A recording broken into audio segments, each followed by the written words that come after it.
Good afternoon to all of you. Hope I am audible. Welcome today's speaker, Commander Ninad Patarfekar sir. And welcome the audience.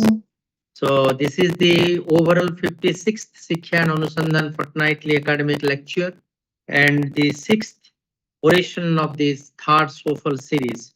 We have successfully already completed the compilation of the first 25 lectures into a book titled SOAFAL Mala, which has already been inaugurated, and the next second series of 25 lectures will be compiled into a book and will be released in the late uh, part of June or early part of July.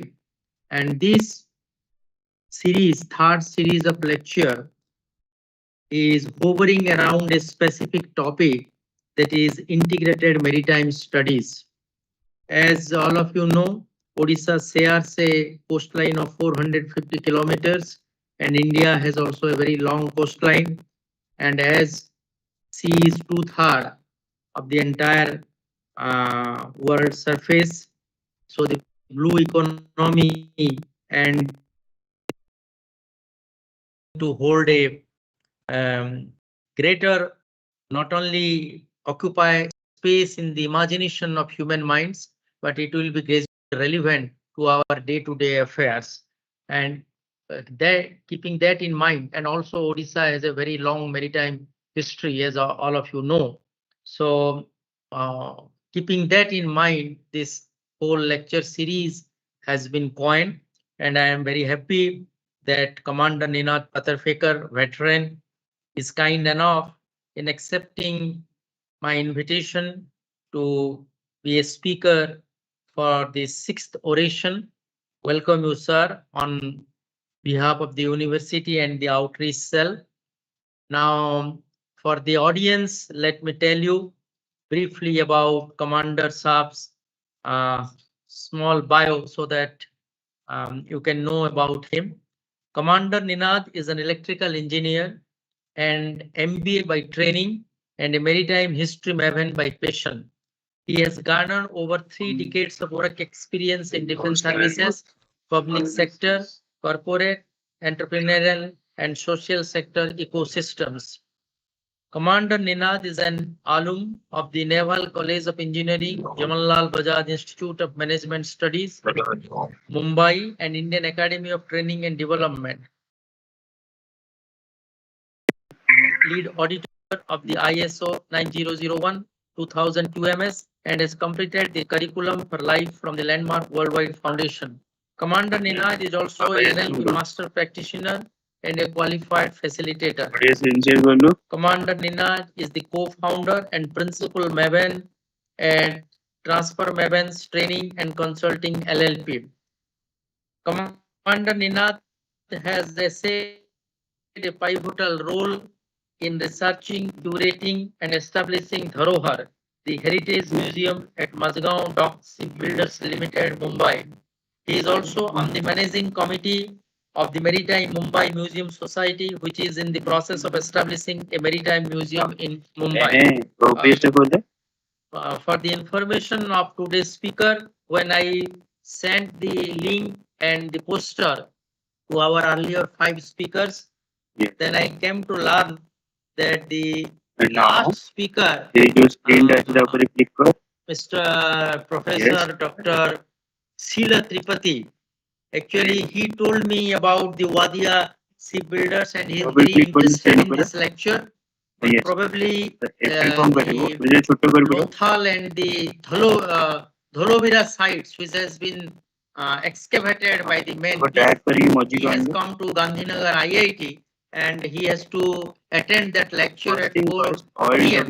So he has specifically requested to send the YouTube link of this lecture to him. And also I have sent it to the previous lecture, previous speakers from Vietnam and other areas also.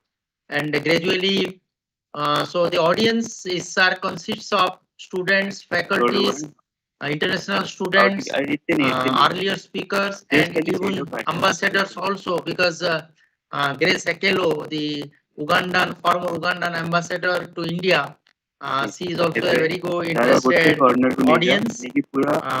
So without much ado or without spending, without an obstacle between the speaker and you, I will request Commander Saab to speak on today's topic. Very interesting topic.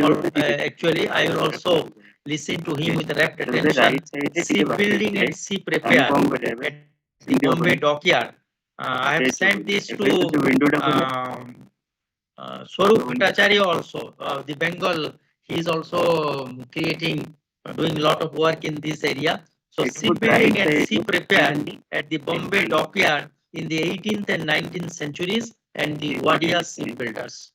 Again, I welcome you, sir, on behalf of the audience, on behalf of the university, and now the platform belongs to you. Welcome, Dr. Sharma. Thank you very much for the introduction. I will just share my presentation.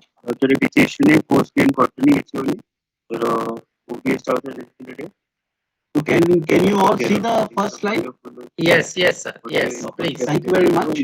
Thank you very much, sir. And without wasting much time, I will go straight into the talk because I have to cover almost 2 centuries of work that happened in the Bombay dockyard and the work of the Wadia shipbuilders.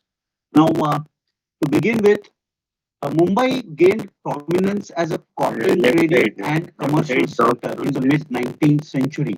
But hidden away in the history books is the fact that from 1726 to 1932, over 400 ships and vessels of various descriptions were built at the Bombay dockyard.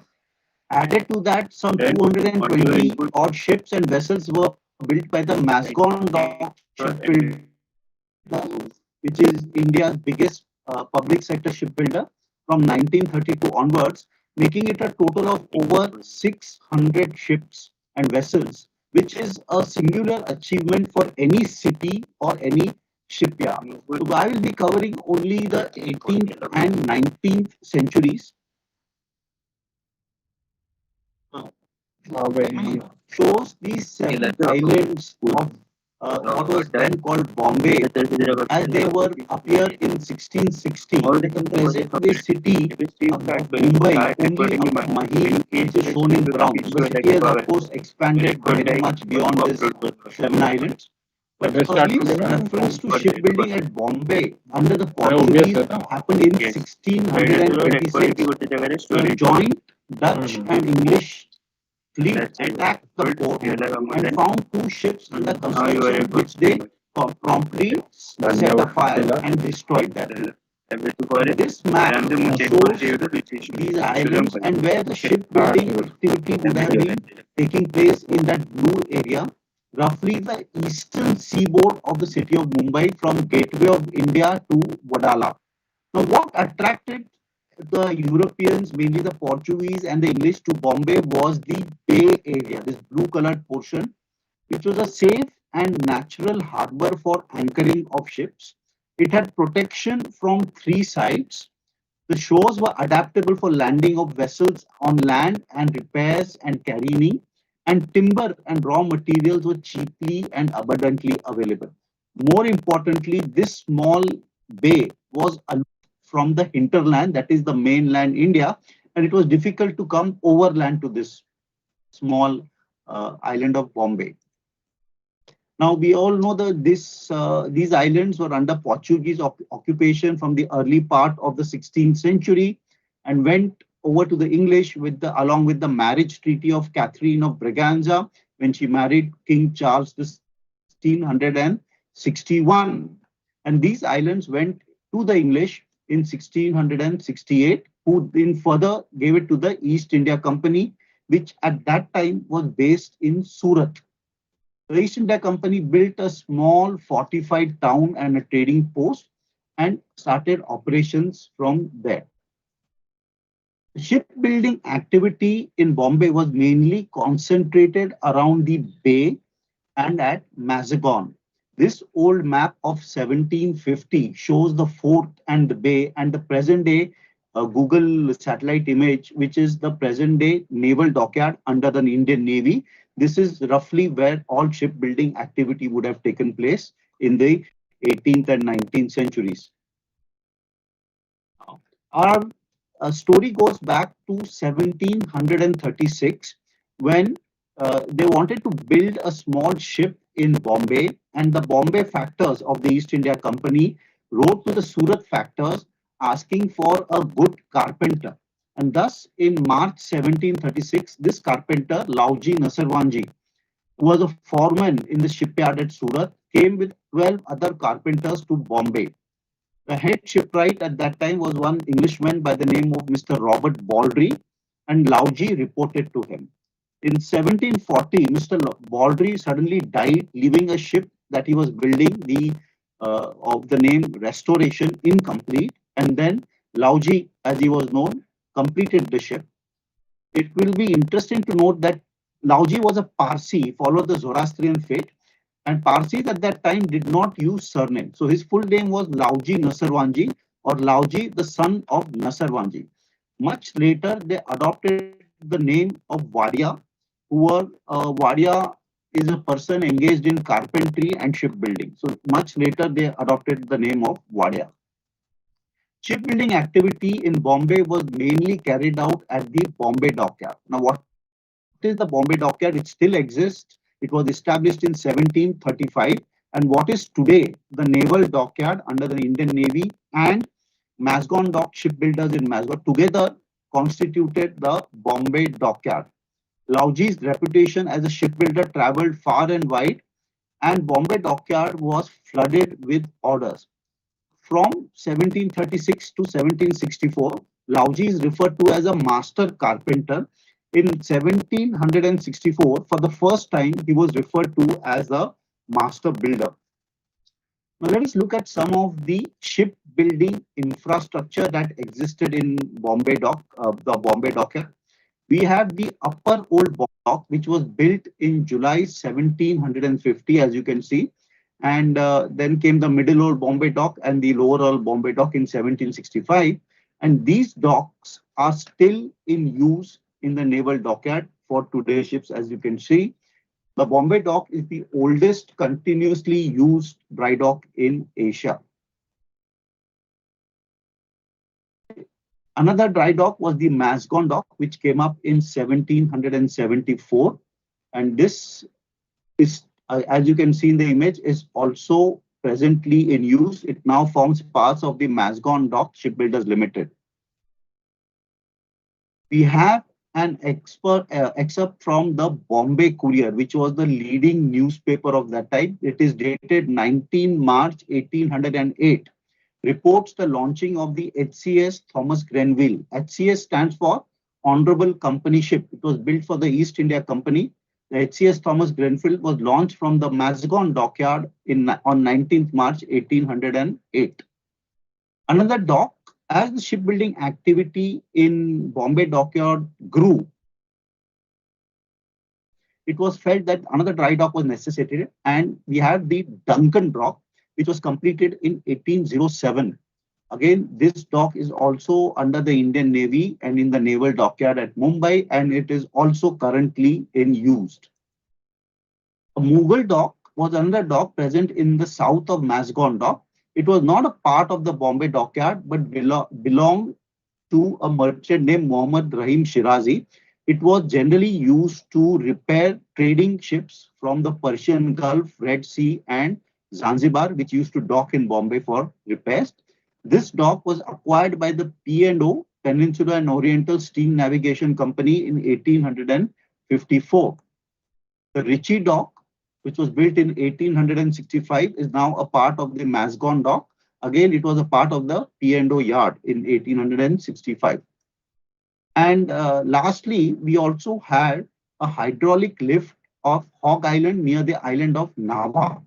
This was inaugurated in the year 1872 and was capable of lifting 8,000 tons. It was operated by 2 hydraulic pumps and located in an engine house also. So these were the infrastructure that was used for building of various ships and vessels at the Bombay dockyard. Now, what what were the activities that happened? One was the shipbuilding activities, but also ship repair.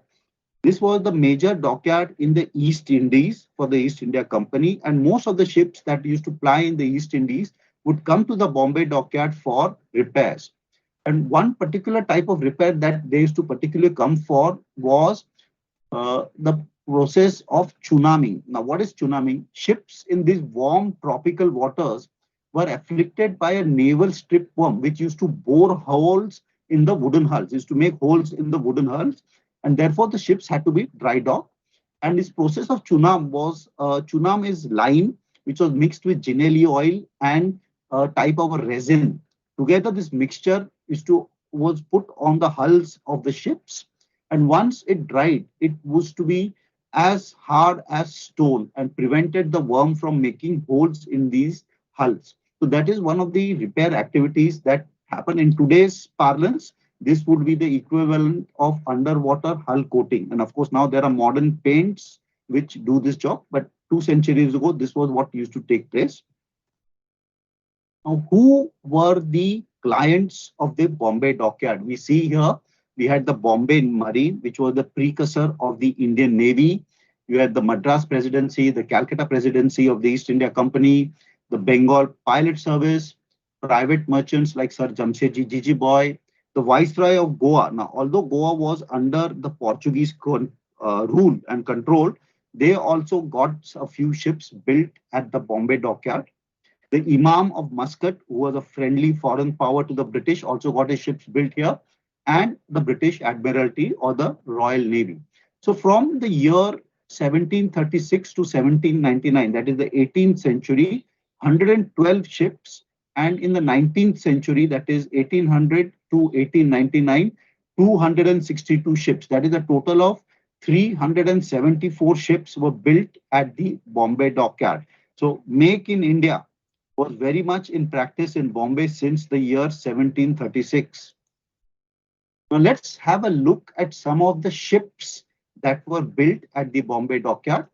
We had the first ship to be built in the year 1736 was the schooner, the HCS Drake. HCS, like I've said, stands for the Honorable Company Ship. It was built for the East India Company.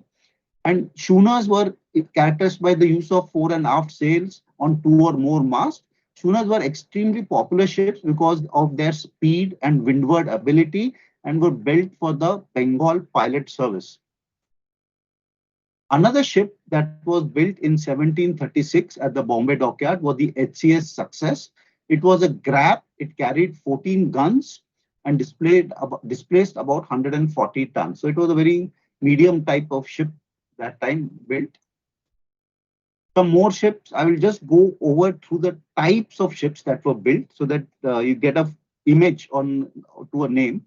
You had the Gurabs and the Galivats, which were traditional indigenous ships of mainly used by the local Marathas, and a few of them of these designs were built at the Bombay dockyard.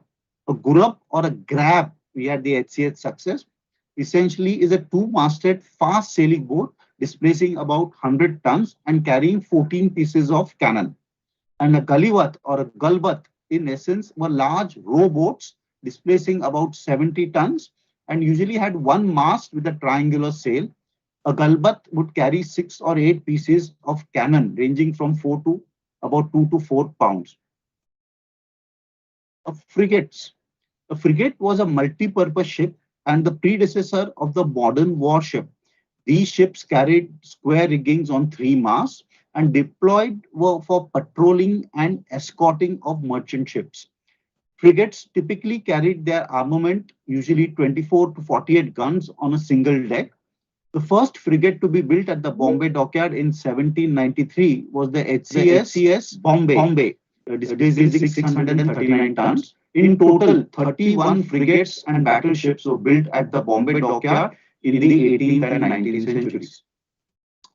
This slide shows the image of a clipper. The clipper was a very fast sailing ship that had multiple masts and a square rigging. These ships could carry bulk cargo and were primarily built for trade. 2 clippers, the Lady Grant drawing 239 tons for a private merchant, for the opium trade, and others is drawing 422 tons, also for a private merchant who used them for the China trade for tea, who built at the Bombay dockyard in 1835 and 36 respectively. A Snow was another medium-sized ship which were built for the East India Company and the Bengal Pilot Service. A sloop was a medium-sized ship. It was a man of war varying between a corvette and a frigate. And between 1740 and 1857, 30 sloops were built at the Bombay dockyard, mainly for the Royal Navy, the East India Company, and for the Bengal private services. We have another type of vessel which was known as the brig or a brigantine. A brig was a very fast and maneuverable vessels and were used both as warships and as merchant ships. Brigs were highly popular in the 18th century, and many of them were built at the Bombay dockyard. Now, we have seen the different types of ships that were built at the Bombay dockyard, and I would like to introduce at this point a system of classification of the ships, which was known as a rating of ships. A ship's rate was basically decided on the number of guns that she carried. Now, the highest was the first rate ship, which would usually carry 120 guns or pieces of cannon. And the lowest was a sixth rate, which was small ship, which would carry about 20 guns. Now, the first rate would be manned by a crew of about 800 plus and were displays about 2,000 tons. Second rate would be about 90 to 98 guns, and third rate 64 to 68, and so on, and right up to the sixth rate. So basically, the classification of the ships or the warships would be on the number of guns that we carry, and they would be either from first rate going up to the sixth rate. So the biggest warships of that era were the first rate ships. And another concept which I would introduce, which will help us understand goings on a bit later, was the line of battle. These were the naval tactics of that era when two opposite navies or two opposite fleets would line up against each other in long columns and fire at each other, give each other a broadsides from their cannons.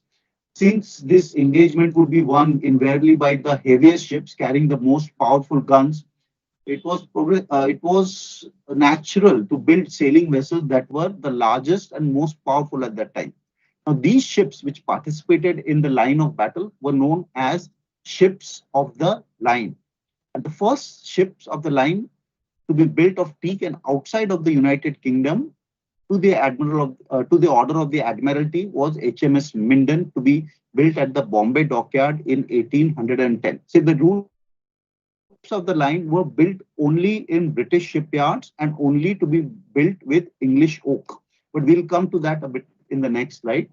Now, this slide shows that how much of wood would be required to build a typical wooden man of war. It would take about 4,500 tons of wood, which amounted to about 3,000 trees, which had to be cut for one single ship. Now, in the year 1771, there was a shortage of oak timber in England. And in 1772, the British Parliament passed a law which prohibited the East India Company from building any new ships in England. But they were allowed to build or charter ships built in any of the colonies, meaning in India. So they could not use ships built in England, but anywhere else in the world they could get their ships built. Now, this worked in Bombay dockyard's favor. And another factor that worked in the favor of Bombay dockyard was the superiority and availability of Malabar teak, which was grown in India against English oak. English oak contained lignic acid, a type of acid which used to corrode the nails and the joiners, which was used in shipbuilding. Teak did not have that. Teak did not splinter as much, causing lesser injury. The life of teak ships was almost twice as much. It was 50 to 60 years as compared to about 25 years for an oak-built ship. And the cost of building ships in India was 15 pounds to the ton as compared to 17 pounds to the ton in England. So there was a lot of things favoring building of ships in India and in Bombay dockyard in particular. But the shipbuilders in Britain were concerned for the loss of business. Many trade restrictions were imposed by Britain. The British Parliament ordered that the crew and the captain of Indian ships could only be Englishmen. So they put a restriction. The British Indian government chipped in by levying 15% duty on goods imported into India in Indian built ships, but only half this amount on goods bought on British built ships. In addition, it was stipulated that only British ships could import goods from south and east of Cape of Good Hope. So, a lot of restrictions, trade practice, restrictive trade laws were passed to discourage ships built in India.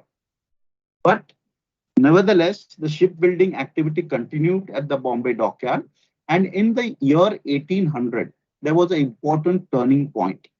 This is when larger ships began to be built at Bombay. And the first large ship to be built in this type was the HCS Marquis Cornwallis. It was a 1363 ton, 56 gun frigate, which was launched in the year 1800.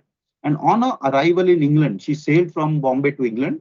She evoked praise from all naval authorities and attracted attention of the Lords of the Admiralty, who purchased the ship for the Royal Navy and renamed it the HMS Akbar in 1804. This shows the deck plans at the Royal Museum in Greenwich. So a ship built at Bombay Dockyard was purchased by the Royal Navy in England and rechristened the HMS Akbar. And in the early part of the 19th century, Britain faced a serious shortage of ships due to the Napoleonic Wars. And there was little possibility of sourcing ships from Europe. And Bombay Dockyard was asked to build a ship of the line and a frigate as an experiment on a trial basis. First, the HMS Pitt was the fifth rate frigate displacing 870 tons and carried 36 guns, was launched on 17th Jan 1805. She was the first ship to be built of teak and exclusively to the order of the Royal Navy. HMS Minden was a 74-gun third-rate ship of the line of the Royal Navy. She was launched on 19th of June 1810 and named after the German town of Minden. HMS Minden was the first major Royal Naval ship and the first ship of the line built outside of Britain to be built of teak instead of oak. We have a copy of the Bombay Chronicle, of the Bombay Courier of 23 June 1810, which describes the launching ceremony of the HMS Minden at the Bombay Dockyard. Admiral Horatio Nelson, in Britain's greatest naval hero, visited Bombay at least 3 times in 1775 and 1776, when he was a young midshipman on board the HMS Seahorse, a ship that was stationed in the East Indies. Bombay was the only port possessing a dry dock, and HMS Seahorse docked here for repairs, according to Gillian Tyndall, with midshipman Horatio Nelson on board. An interesting ceremony.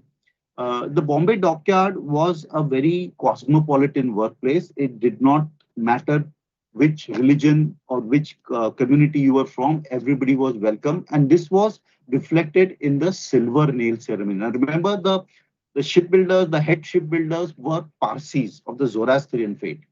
And this ceremony was observed by the Parsi master builders and respected by the British. The ceremony was usually performed by the hand of a lady when the keel of a new ship was laid and the stem was ready to be fixed. A silver nail, usually 6 to 7 inches long, with the name of the ship inscribed on it. It began with the invocation from the Bandar Laskars, who were Hindus to God. Then some verses from the Holy Quran were also recited. The silver nail, which till then was held over a pot of frankincense, would be blessed by a Parsi priest.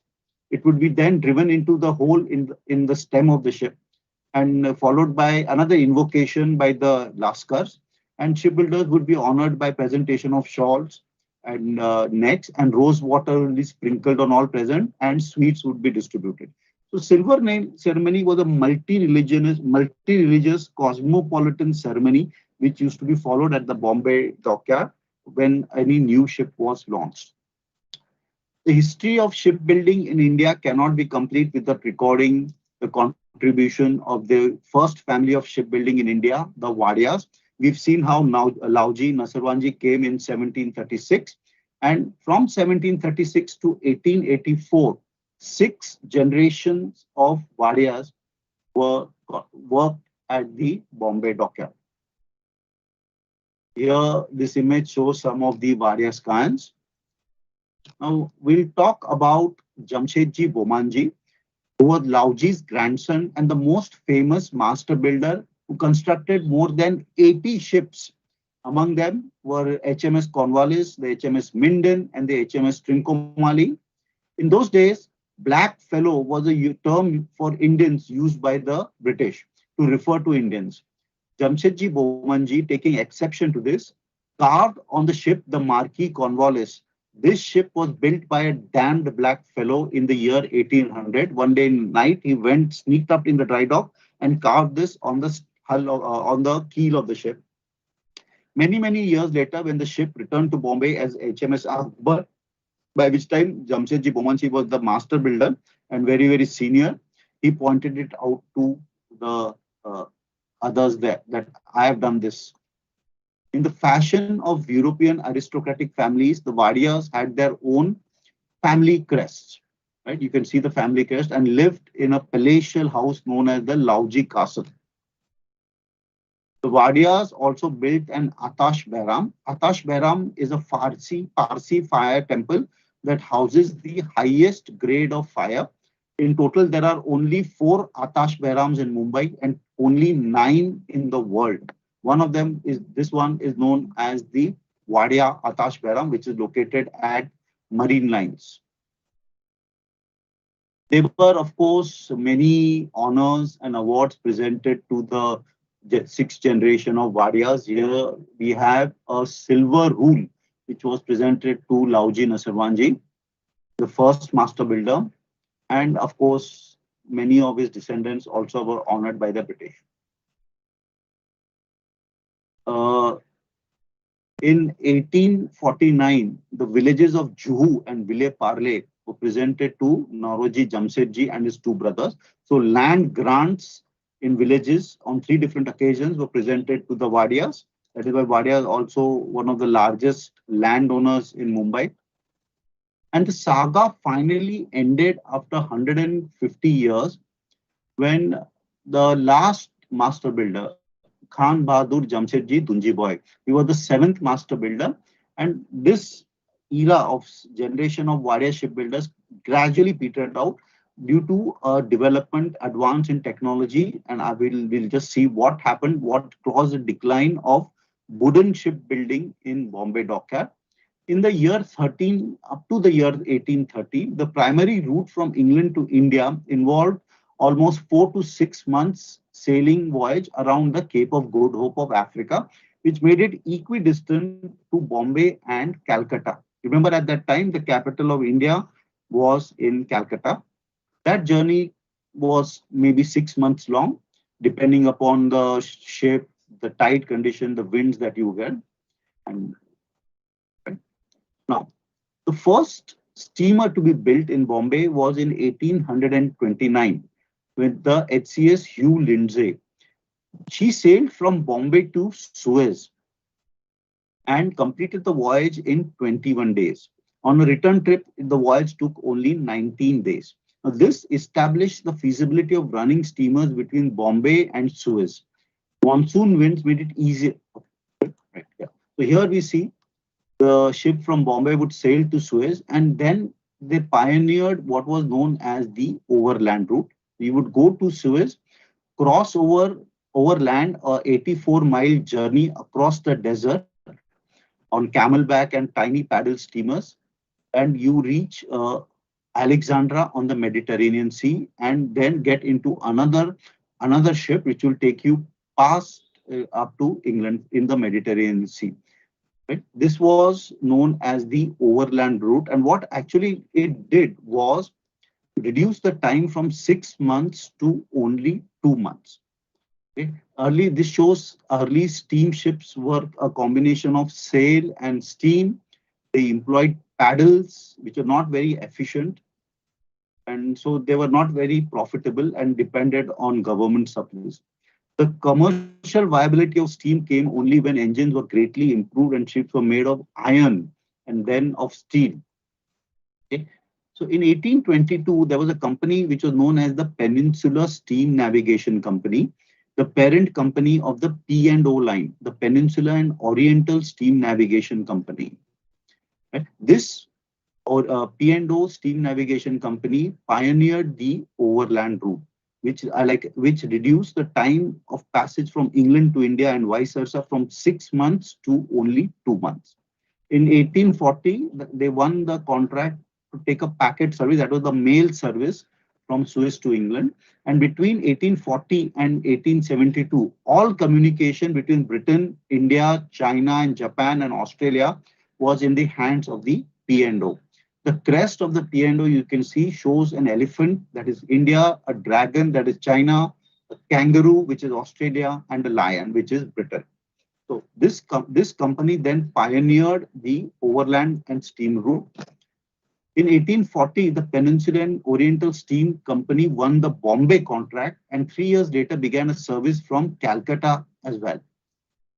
So it was because of this overland route that you can see the differences in the distances, that Bombay then became the gateway of and to India. And since then, it has continued as the business capital of India. Here we have the P&O. They already also set up a small dockyard, which has now become the Mascon Dock Shipbuilders Limited, where the ships of the P&O could be repaired and maintained. Here we have an extract from the Sydney Morning Herald, a newspaper published in Australia, dated 13 September 1862, describing the Mascon Dockyard. It must be mentioned that the Bombay Dockyard, which is the present-day naval dockyard with the Indian Navy, continued as a shipbuilding and repair yard. It was owned by the East India Company till 1858, when, along with other things, the British Crown took over India via the Queen's Proclamation that happened on 1st November 1858, and then it serviced the various different avatars of the Indian Navy. Now, once the steamship started flying from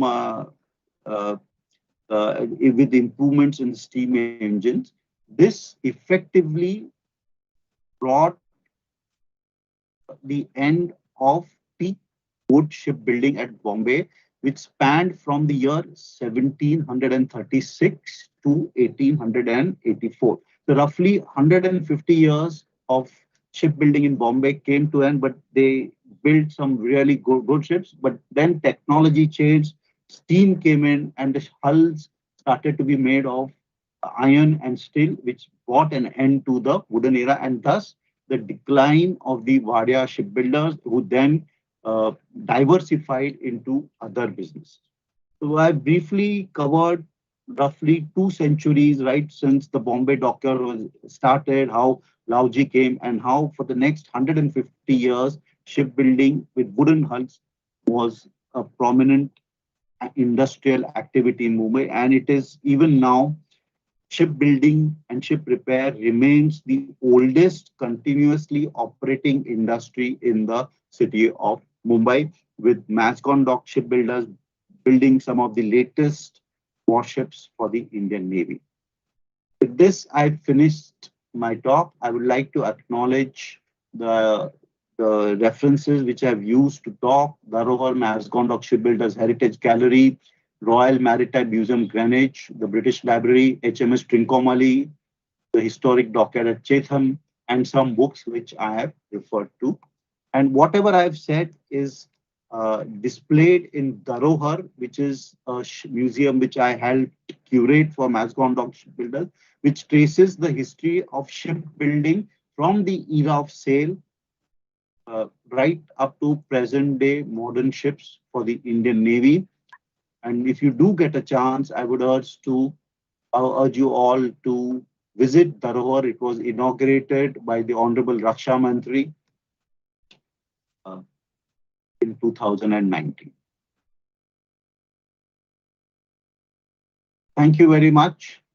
Thank you, sir. Thank you so much.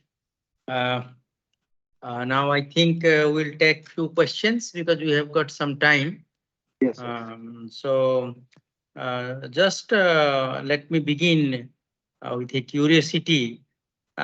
So, as the uh, wood-based shipbuilding era came to an end, so the Wadias they diversify their business.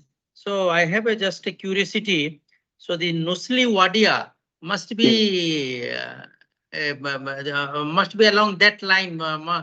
yes, Eh, uh, yes. He is part of the Wadia family, but not a direct descendant of Lauji. uh, He's from a side branch of the family. And even though they then diversified and Bombay dyeing came up, but even if you see the logo of the Badias even today, and even that airline Go First, which recently fired, which is a Wadia enterprise, it has the image of a ship. If you see very closely at the Wadia logo, including that of Go Air, it will have the image of a ship which trace. So Wadias do trace their ancestry to Lauji, okay. but And not another directly. okay. And another thing is that actually this lousy Nusriwala, this Wadia name came from a upavransa of Bhadia, who were known as the carpenter, isn't it? Yes, yes. Uh, Wadia means carpenter. uh, but in Marathi or in which language? Gujarati, Gujarati. See, they were In, from Gujarati. So Parsis speak Gujarati language. oh, oh, I Okay, see, I they see. were based mainly in Gujarat, and they came Gujarat. to Mumbai. But even Okay. today, Parsis only the primary mother tongue is Gujarati. Oh, I see. Okay. And by faith they are Zoroastrians. Yes, they're Zoroastrians. That community came to India in the 8th century, and they have been on the western coast. They landed at the Diu, but they have been here since the 8th century. And they came due to persecution in their own land. Am I Yes, correct? that is correct. Yes, in Okay. the 8th century, due to religious persecution, a Uh, few shiploads of them came and landed in Diu, and they have been on the western in due. Diu. That was the Okay. first point where they landed in India, Uh, and then there's what is now present day Gujarat.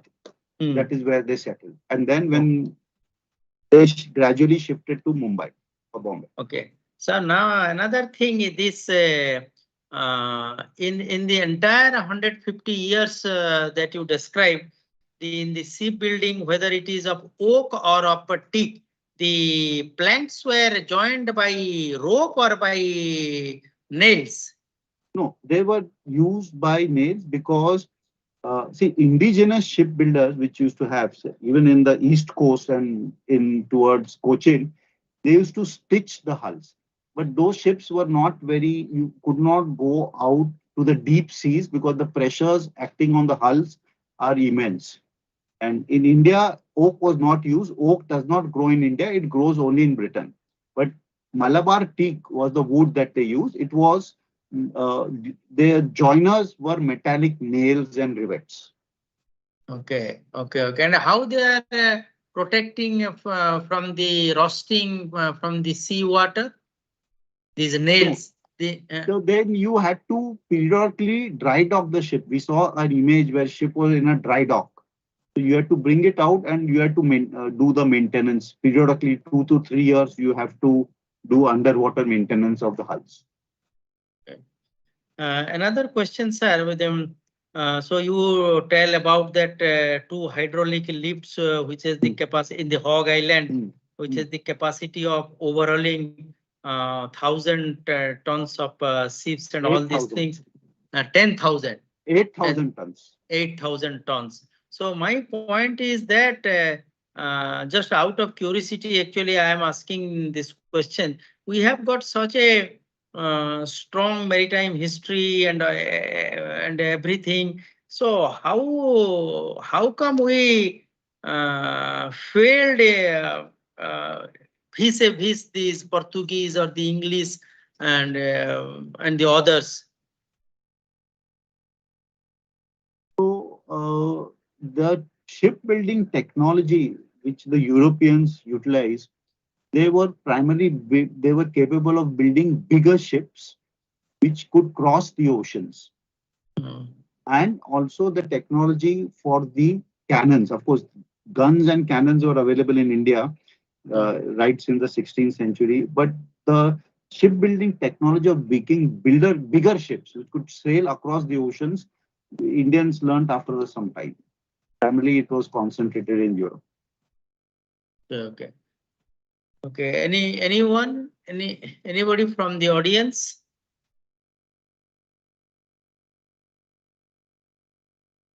This for dissemination of these informations that about the Dharohar Museum, have you made any brochure or some kind of thing, sir? No, right now it is, I mean, it is with the Masgon Dock shipbuilders, but we are in the process of setting up a maritime museum for the city of Mumbai, which will display all this. It will be a Mumbai-centric museum. So all the maritime history of Mumbai, including shipbuilding, will be displayed in there. So we are in the process of setting up that museum, and hopefully it will be commissioned in a few years. That is our endeavor to. Okay. Okay. Anyone? So, as you know, sir, all these talks will be compiled into a book. So I will also request you to, of course, there is a long time still there. Maybe in 2024, May, June, this book, the third volume will be brought out. So I think all these comprehensive things, whatever you have spoken, should be made available to us so that we can have a book chapter on this thing with a few figures. So anybody from the audience, if you, because this is a very specific topic actually, very specific, shipbuilding and ship repair, and especially what was the main component of repairing actually for which the ships were being brought to the Mazagon dock? See, in the era of sail, when there were wooden hulls, we had covered that they would get afflicted by a boreworm, which would make holes in the hulls of the ship. By a Boreworm. boreworm. Because of the water in the sea, there would be worms. They would make holes in the ship. So you had to make that would affect the watertight integrity of the ship. So you had to plug those holes. So, and plus, after every 3-4 years, a lot of underwater growth would happen. So you had to dock the ships and do repairs and clean the hulls and repair of the ropes, the sails. All these had to be repaired from time to time. These were the repair activities that used to happen in the dockyard. So ultimately, if you see the evolution of shipbuilding, basically it is the power which drives the ship. Earlier it was sail, then as you see steam. Now maybe nuclear powered So it has ships. come logically from sail to steam to IC engines. To IC engine, internal combustion engines. From internal combustion engine, it is moved to gas turbines. From gas turbines, we are now talking about solar powered and green fuel, hydrogen cells. So logically, the propulsion systems have changed over a period of time in moving. So if there are no questions from the audience, then I have to formally thanks the speaker.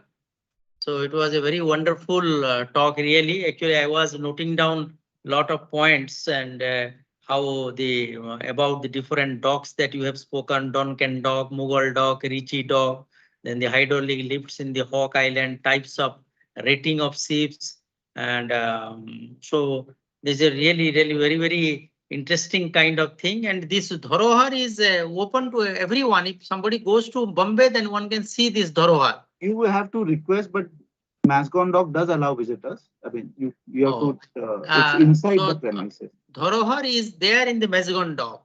Yes, Mascon Dock shipbuilders. Dock shipyard. Okay. So on behalf of the outreach cell and the university, we are extremely grateful to you, sir, and for this comprehensive talk on a very specific topic of shipbuilding and ship repair at the Bombay dockyard in the 18th and 19th century. Especially, you have covered 2 centuries and the Wadia shipbuilders. So this is really particularly for those who will be listening very rapidly, then this is very, very informative. And this presents the Atmanirbhar Bharat that you have very rightly said, that we have got this skill to build up ships. So, and in every sphere, this should be, because while I was listening to your talk, that I was thinking that in every sphere, we must have that Atmanirbhara, that kind of thing must be existing, which has to be researched and which has to be found out. So that is the take-home message from your talk. That is a very, very eye-opening kind of thing, whether it is metallurgy, whether it is physics, mathematics, chemistry, or whatever different ice making or whatever different kind of things will be there, that has to be really researched by our students instead of looking for everything European.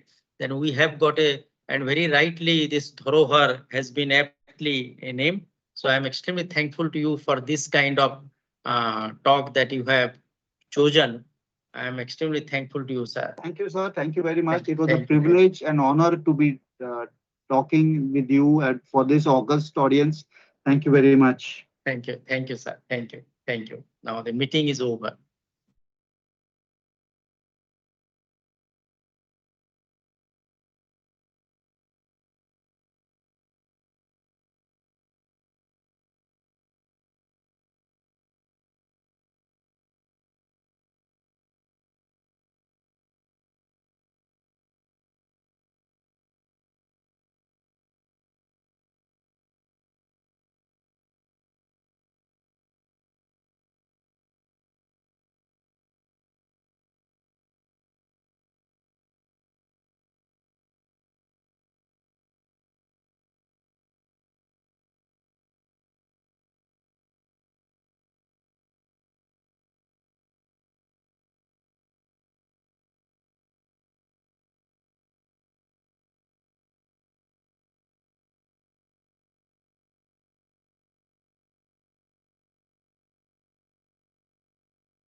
ଇଏ ଅଛି ନା ପଳେଇଲା